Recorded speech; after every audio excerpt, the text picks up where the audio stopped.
आओ मिलकर बांट ले दुनिया को, तुम मेरे बाकी सब तुम्हारे। नमस्कार, मैं मोनू आप सभी का बहुत बहुत स्वागत करता हूं आपके अपने इस YouTube channel replication of Manu में। दोस्तों, आज हम लोग बिहार पारा मेडिकल की 2022 में होने वाला है, उसके लिए एमसीक्यूज क्वेश्चंस को करेंगे जो कि आपके सामान्य विज्ञान से होगा। डेली आपको शाम को 7:30 बजे ज्वाइन करना है। तो चलिए क्वेश्चंस की तरफ बढ़ते हैं। सबसे पहला यहाँ पे देख सकते हैं, ये है आपका सिलेबस। टोटल आपको 450 मार्क्स का एग्जाम होगा। टोटल नंबर ऑफ क्वेश्चन की बात करें तो टोटल 90 क्वेश्चंस पूछे जाएंगे। चलिए बाकी आप लोग समझ लीजिएगा। और 25 प्रैक्टिस सेट मैंने साइंस का लगवा दिया है, प्ले लिस्ट में जाके आप लोग चेकआउट कर सकते हैं एक बार। तो यहाँ पे आपको क्या करना है, सोशल मीडिया होल्डर्स में से क्या करना है, यहाँ पे टेलीग्राम चैनल को ज्वाइन कर लेना है। इससे आपको फ़ायदा मिलने वाला है। क्या फ़ायदा मिलेगा, जो भी क्लास चलेगा उसका नोट्स जो है, जो भी मतलब क्वेश्चन होंगे उसका नोट्स जो है वो मेरे हाथों से लिखा हुआ आपको टेलीग्राम पर मिल जाएगा। चलिए बढ़ते हैं क्वेश्चन की तरफ। और क्वेश्चन क्या कह रहे ध्यान दीजिएगा। यहाँ पे उम्मीद है कि आप लोग लाइक कीजिएगा, शेयर कीजिएगा एंड सब्सक्राइब कीजिएगा, ताकि आगे भी आपको पैरामेडिकल से रिलेटेड ऐसी वीडियोज और क्लासेस मिल सके। चलिए क्वेश्चन की तरफ बढ़ते हैं। क्वेश्चन का है मनसौवादी। मनसौवादी प्रथा किस शासक के द्वारा लागू की गई थी, बताइएगा। किस शासक के द्वारा लागू की गई थी? बाबर के द्वारा, हुमायूं के द्वारा, अकबर के द्वारा, जहांगीर के द्वारा। जी हाँ, बिल्कुल राइट आंसर दे रहे हैं। जो भी लोग कह रहे हैं अकबर के द्वारा, उन सभी का बिल्कुल राइट है। चलिए, तो जो भी लोग यहाँ पे कह रहे हैं बी, सी नंबर आंसर हो जाएगा, 100% राइट है। अगला क्वेश्चन की तरफ बढ़ा जाए। अकबर के द्वारा हुआ था। और अकबर का जन्म कब हुआ था पता है दोस्तों? तो ये आपको 1542 ईस्वी में कहाँ पे हुआ था, कौन से जगह पे? अमरकोट नामक जगह पे हुआ था। ठीक है, अकबर का जन्म जो है 1542 ईस्वी में हुमायूं के प्रवास काल के दौरान जो है अमरकोट में हुआ था। किसके प्रवास काल में? तो हुमायूं के प्रवास काल में किसका जन्म हुआ? तो अकबर का जन्म हुआ, याद रखिएगा। अगला क्वेश्चन की तरफ बढ़ते हैं। बाकी आपको नोट जो है टेलीग्राम पे मिल जाएगा। कह रहा है प्रसिद्ध कृति आनंद मठ के रचयिता जो है कौन है, बताइएगा। श्री अरविंदो है, श्री वंकिम चंद्र बनर्जी चटर्जी है, और उसके बाद सी में कह रहा है श्री रविंद्रनाथ टैगोर है, और डी में कह रहा है श्रीमती आरती चौधरी है। बताइएगा प्रसिद्ध कृति आनंद मठ के रचयिता यानी आनंद मठ के रचयिताकार रचनाकार कौन है? तो दोस्तों, आनंद मठ के जो रचयिताकार हैं वो हैं आपको श्री वकीम चंद्र बनर्जी है। कौन है? आनंद मठ के रचयिता जो है श्री वकीम चंद्र चटर्जी है। कौन है? चटर्जी है, चटर्जी जी। ध्यान रखिएगा, रानी चटर्जी को मत ध्यान दीजिएगा, यहाँ पे वकीम चंद्र चटर्जी को ध्यान दीजिएगा। चलिए अगला क्वेश्चन बढ़ते हैं। यहाँ पे हो जाएगा बी नंबर ऑप्शन। चलिए अगला क्वेश्चन कह रहा है, ध्यान दीजिएगा। और कंप्यूटर सिस्टम में कह रहा है, कंप्यूटर सिस्टम में अधिक पूर्ण स्कीमों के अभाव में मदों को संरक्षित करने के लिए निम्नलिखित में से किसका प्रयोग किया जाता है? बताइए तो किसका प्रयोग किया जाता है? कोई भी सिस्टम है उसमें पूर्ण स्कीमों के अभाव में मदों यानी कोई भी चीज़ों को संरक्षित यानी सुरक्षित करने के लिए जो है किसका प्रयोग किया जाता है? हम लोग लैपटॉप में कोई भी चीज़ को अगर मतलब लैपटॉप या फिर कंप्यूटर एक ही है, ठीक है, तो लैपटॉप सिस्टम अलग हो जाता है, पीसी उसको कहते हैं। तो ठीक है, तो यहाँ पे कंप्यूटर सिस्टम जो होता है उसमें कोई भी चीज़ को हम प्रोफाइल को या फिर फाइल को अगर रखते हैं छुपा के, तो उसमें क्या करते हैं पता है? आप लोग भी करते होंगे, अपने मोबाइल में करते होंगे ये चीज़। आप लोग क्या करते हैं, प्रयोग किया जाता है, बताइएगा। तो यहाँ पे पासवर्ड का प्रयोग किया जाता है, बिल्कुल राइट। आप लोग मोबाइल से समझ गए कि पासवर्ड नहीं लगाना होगा, तो पैटर्न आ गया है अभी के मोबाइल में, तो और फंक्शंस आ गया, फेस देख के खुल जाता है, तो यहाँ पे जो है पासवर्ड हो जाएगा। इसका राइट आंसर जो भी लोग कर रहे हैं सी नंबर आंसर बिल्कुल राइट है। अगला क्वेश्चन क्या कर रहा है, non banking financial institution NVFS के में कौन सम्मिलित नहीं है? बताइएगा। EXMI नहीं संबंधित है, SIDVI नहीं संबंधित है, NABARD नहीं संबंधित है, BOI संबंधित नहीं है। बताइएगा दोस्तों इसका राइट आंसर क्या हो जाएगा? तो इसका राइट आंसर जो भी लोग कर रहे हैं इसका राइट आंसर हो जाएगा क्या डियर लवली फ्रेंड्स, पता है आपको? इसका राइट आंसर हो जाएगा, जो भी लोग कर रहे हैं BOI, उन सभी का बिल्कुल राइट आंसर है। ये जो है नॉन बैंकिंग फाइनेंशियल इंस्टीट्यूशन में सम्मिलित नहीं है, यानी ये इससे कोई संबंध नहीं रखता है। ठीक है, याद रखिएगा यहाँ पे डी नंबर ऑप्शन को। चलिए बढ़ते हैं। अगला क्वेश्चन आप सभी को डेली शाम को 7:30 बजे जुड़ना है। कह रहा है क्वेश्चन कह रहा है लोकसभा, आपके एग्जाम तक ये क्लास चलेगा, ठीक है। लोकसभा स्थगित करने का अधिकार किसके पास होता है? बताइए तो लोकसभा को जो है स्थगित यानी भंग करने का काम कौन कर सकता है? अध्यक्ष कर सकता है, प्रधानमंत्री कर सकता है, संसदीय कार्य मंत्री कर सकता है, राष्ट्रपति कर सकता है। बताइए तो लोकसभा को बेकार यानी डिस्ट्रॉय यानी खत्म कौन कर सकता है? स्थगित यानी रोक कौन सकता है? बताइएगा। खत्म, स्थगित, रोकना, ये सभी चीजें हैं। तो लोकसभा को जो है स्थगित यानी कि रोकने का अधिकार किसके पास होता है? तो बताइए तो जो भी लोग कह रहे हैं यहाँ पे हो जाएगा लोकसभा का लोकसभा को जो भंग कर सकते हैं यानी स्थगित कर सकते हैं वो केवल और केवल राष्ट्रपति के द्वारा ही लोकसभा जो है भंग हो सकता है। ठीक है, ध्यान दीजिएगा आप लोग, इसका राइट आंसर हो गया राष्ट्रपति। जो भी लोग कर रहे हैं उन सभी का बिल्कुल राइट आंसर है।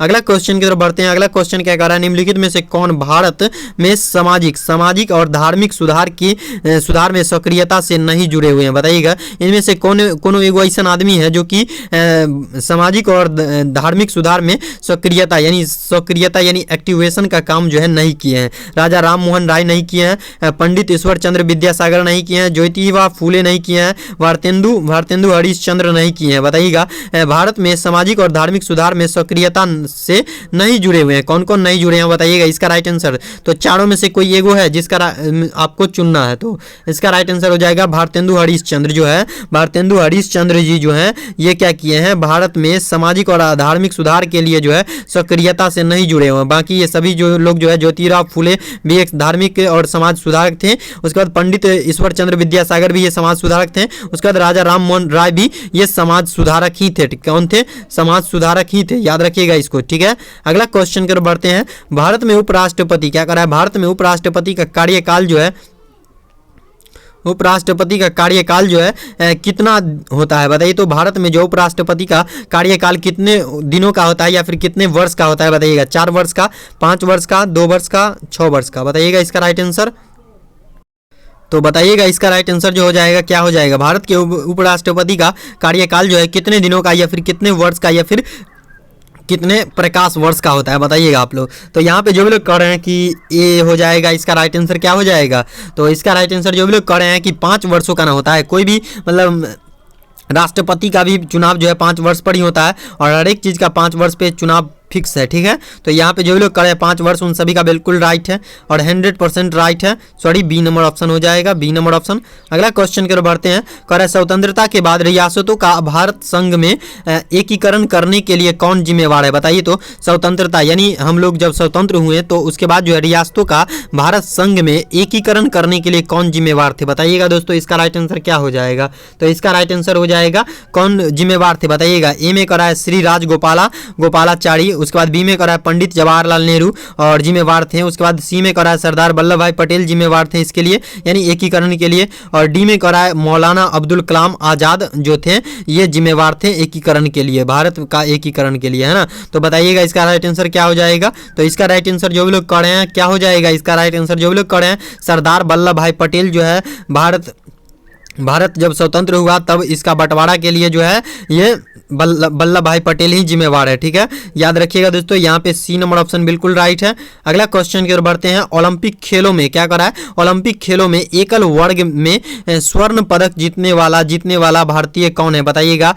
ओलंपिक खेलों में जो है एकल वर्ग में स्वर्ण पदक जीतने वाला पहला भारतीय कौन है। अभिनव बिंद्रा है, सुनील कुमार है, RVS राठौड़ है, उसके बाद लिएंडर प्रेस है, बताइए तो कौन है दोस्तों। इसका राइट आंसर कौन हो जाएगा, तो इसका राइट आंसर बताइएगा आप लोग। इसका राइट आंसर देना है, ये कई बार रिपीट हो चुका है क्वेश्चन और ये क्वेश्चन जो है आपको 2019 का है, कितना 2019 का ये क्वेश्चन है दोस्तों। और बाकी का प्लेलिस्ट का लिंक आपको मिल जाएगा डिस्क्रिप्शन बॉक्स में, आप लोग देख लीजिएगा पूरा का। तो चलिए बढ़ते हैं अगला क्वेश्चन। सॉरी, इसका जवाब आप लोग को दे के जाना है, तो इसका जवाब दीजिएगा। और यहाँ पे जो भी लोग करें, अभिनव बिंद्रा जो है पहले भारतीय हैं जो कि ओलंपिक खेलों में एकल वर्ग में स्वर्ण पदक जीता था। ठीक है, याद रखिएगा दोस्तों, यहाँ पे अभिनव बिंद्रा को ए नंबर ऑप्शन बिल्कुल राइट हो जाएगा।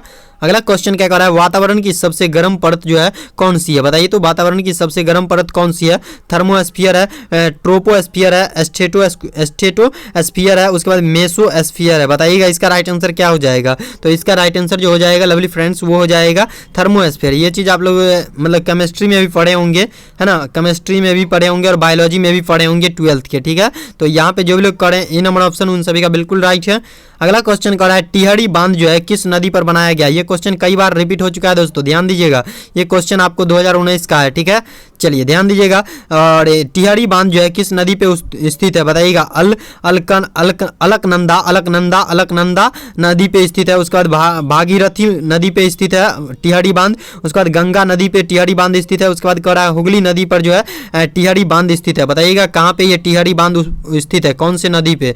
तो इसका राइट आंसर जो भी लोग कर रहे हैं कि हो जाएगा कौन सा बांध, कौन सा नदी, तो भागीरथी नदी। जो भी लोग टिक कर रहे हैं उन सभी का बिल्कुल राइट है। भागीरथी नदी के ऊपर जो है टिहरी बांध का निर्माण किया गया है। ठीक है, ध्यान दीजिएगा आप लोग। यहाँ पे जो भी लोग कर रहे हैं बी नंबर ऑप्शन हो जाएगा 100% राइट आंसर है। अगला क्वेश्चन की तरफ बढ़ते हैं।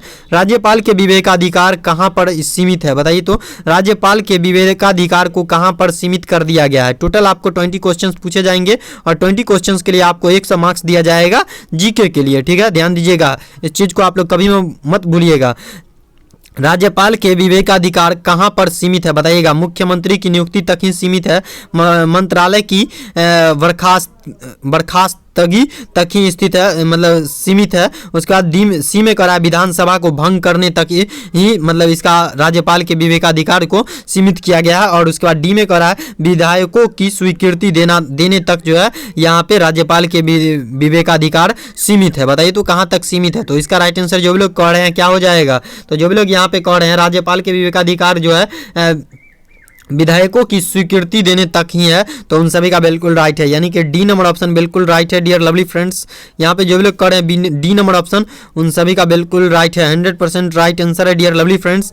अगला क्वेश्चन की ओर बढ़ा जाए और अगला क्वेश्चन कर रहा है, सॉरी ये 13 नंबर क्वेश्चन होगा। तो यहाँ पे जो लोग कर रहे हैं देश का क्या कर रहे हैं 13 होगा ये क्वेश्चन 13। देश का क्या कर रहा है, देश का प्रथम विधि अधिकारी कौन है बताइएगा। भारत का प्रमुख न्यायाधीश है। उसके बाद महान्यायवादी है। उसके बाद सी में करा है विधि मंत्री है और डी में करा है महान्यायिकी करता है। बताइएगा देश का प्रथम विधि अधिकारी कौन है बताइएगा दोस्तों। तो इसका राइट आंसर हो जाएगा डियर लवली फ्रेंड्स, क्या हो जाएगा पता है, इसका राइट आंसर हो जाएगा महान्यायवादी हो जाएगा। क्या हो जाएगा, महान्यायवादी जो है देश का प्रथम विधि अधिकारी हैं। ठीक है, याद रखिएगा दोस्तों महान्यायवादी। यहाँ पे जो भी लोग कर रहे हैं बी नंबर ऑप्शन हो जाएगा, उन सभी का बिल्कुल राइट है। चलिए अगला क्वेश्चन की ओर बढ़ा जाए और अगला क्वेश्चन कर रहा है उन सभी का बिल्कुल राइट है।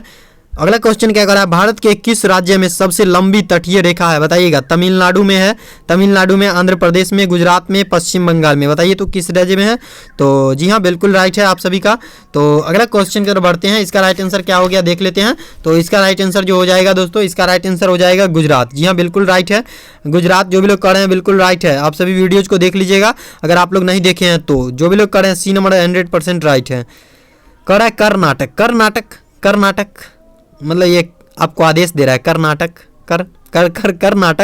कर्नाटक क्या कर रहा है। कर्नाटक स्थित जोग प्रताप किस नदी पर स्थित है। कावेरी नदी पे, गोदावरी नदी पे, शरावती नदी पे और कृष्णा नदी पे। बताइएगा कर्नाटक स्थित जोग प्रताप किस नदी पर स्थित है। जी हाँ, तो इसका राइट आंसर देना है। तो इसका राइट आंसर हो जाएगा शरावती नदी। कौन सा, शरावती नदी पर जो है कर्नाटक स्थित जोग प्रताप नदी जो है, जोग प्रताप जो है शरावती नदी पर स्थित है। ध्यान दीजिएगा आप लोग, यहाँ पे ये हो जाएगा सी नंबर ऑप्शन।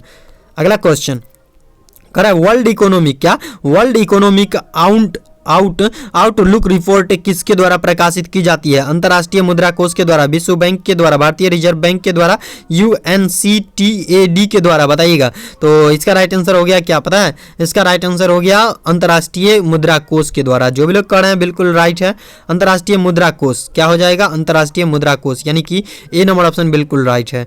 चलिए अगला क्वेश्चन कर रहा है संयुक्त राष्ट्र सुरक्षा काउंसिल के अस्थायी सदस्यों की संख्या कितनी होती है। 5 होती है, 15 होती है, 10 होती है, 25 होती है। तो इसका जो हो जाता है कितना होता है पता है, इसका हो जाता है 17 नंबर। इसका हो जाता है कितना पता है, इसका हो जाएगा आपको 5 हो जाएगा। कितना हो जाएगा, 5 हो जाएगा। ध्यान रखिएगा आप लोग। चलिए अगला क्वेश्चन की ओर बढ़ते हैं।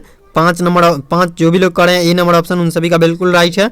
अगला क्वेश्चन कर रहा है राजा हर्ष ने, 2 क्वेश्चन बचा हुआ है, कर रहा है राजा हर्ष ने अपनी राजधानी जो है डैश डैश से स्थानांतरित की थी। बताइएगा थानेश्वर से कन्नौज को ट्रांसफर किए थे, दिल्ली से देवगिरी ट्रांसफर किए थे, कंबोज से कन्नौज को ट्रांसफर किए थे, बल्लभी से दिल्ली ट्रांसफर किए थे। तो ये जो किए थे ये आपको किए थे कहाँ से कहाँ ट्रांसफर किए थे, थानेश्वर से कन्नौज को ट्रांसफर किए थे। ठीक है, ध्यान दीजिएगा अपनी राजधानी को जो ट्रांसफर किए थे राजा हर्ष ने, वो आपको थानेश्वर से कन्नौज तक ही कन्नौज ट्रांसफर किए थे, यानी कि ए नंबर ऑप्शन बिल्कुल 100% राइट आंसर है। एक क्वेश्चन बराबर आपको 5 मार्क्स दिए जाएंगे, ये चीज़ आप लोग कभी मत भूलिएगा। अगर आप छोड़ के आ रहे हैं तो उम्मीद कोशिश कीजिएगा कि एक मतलब डी चाहे सी जो आए रंग के आते हैं, ठीक है, उम्मीद से।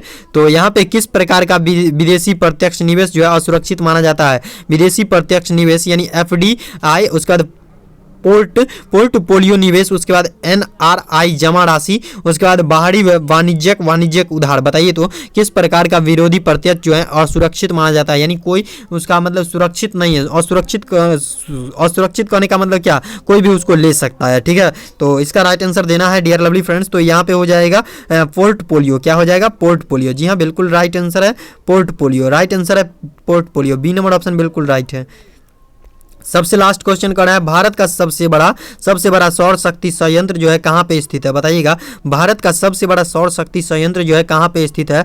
नागरकोइल में, जैसलमेर में, उसके बाद कामूती में, उसके बाद कराडी में, कच्छ का रण में। बताइएगा, कच्छ का रण में बताइएगा भारत का सबसे बड़ा सौर शक्ति संयंत्र कहाँ पे स्थित है? तो ये स्थित है कहाँ पे पता है? ये आपको स्थित है कामूती में। कहाँ पे? कामूती में स्थित है, यानी कि सी नंबर ऑप्शन बिल्कुल राइट है। चलिए, आज के लिए इतना ही रखते हैं डियर लवली फ्रेंड्स। उम्मीद है कि आपको ये क्लास बहुत पसंद आई होंगी। अगर आपको ये क्लास पसंद आई है प्लीज लाइक कीजिए और शेयर कीजिए अपने दोस्तों के साथ। उम्मीद है कि आपको ये क्लासेस और वीडियोज बहुत पसंद आई होंगी। तो thanks for watching dear lovely friends.